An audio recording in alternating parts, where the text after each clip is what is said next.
एक दिवस माझ्यासाठी असा होता की मी खूप आजारी होतो.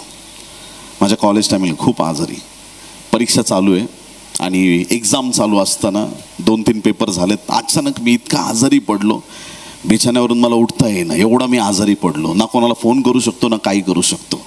दुसऱ्या दिवशी पेपर आहे, मला रिव्हिजन करता येईना. नेक्स्ट डेला पेपर आहे.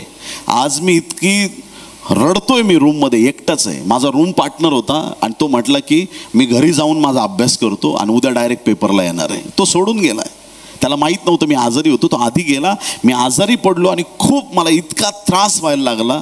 मी प्रार्थना करायला लागलो, प्रभू अशी स्थिती झाली तर मी फेल होणार आहे.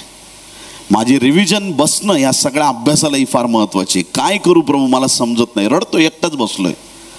अचानक दरवाजा वाजला, दार उघडलं. ब्रदर विशाल पटेकर. काय झालं बंधू? अश्रू थांबे ना. म्हणलं मला खूप त्रास होतो, रिव्हिजन करायची, मी फेल होईल. खूप मेहनत केली मी वर्षभर, मी फेल होईल. मला माहीत नाही. मला फॉरेन्सिक मेडिसिनचा पेपर होता, आजही मला स्पष्ट आठवतं. काय करू समजत नाही. काळजी करू नका, बसा. अशी प्रार्थना केली. चर्च विश्वास ठेवा, अशी प्रार्थना केली. 2-3 मित्र त्यांच्या मागे आले प्रार्थना झाल्यावर आणि त्यांनी सांगितलं जस्ट कॉलेजवरून आले, उद्याचा पेपर युनिव्हर्सिटीने पोस्टपोन केला आहे. काय देव आहे. इथं प्रार्थना चालू होती, देव युनिव्हर्सिटीला बदलत होता. तुम्ही ऐकताय चर्च?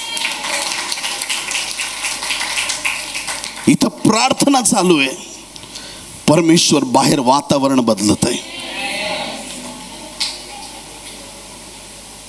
ती न्यूज ऐकली, ब्रदरची प्रार्थना, खटकन उभा राहिलो. म्हणलं बंधू काय झालं? म्हटलं मी बरा झालोय. हालेलुया.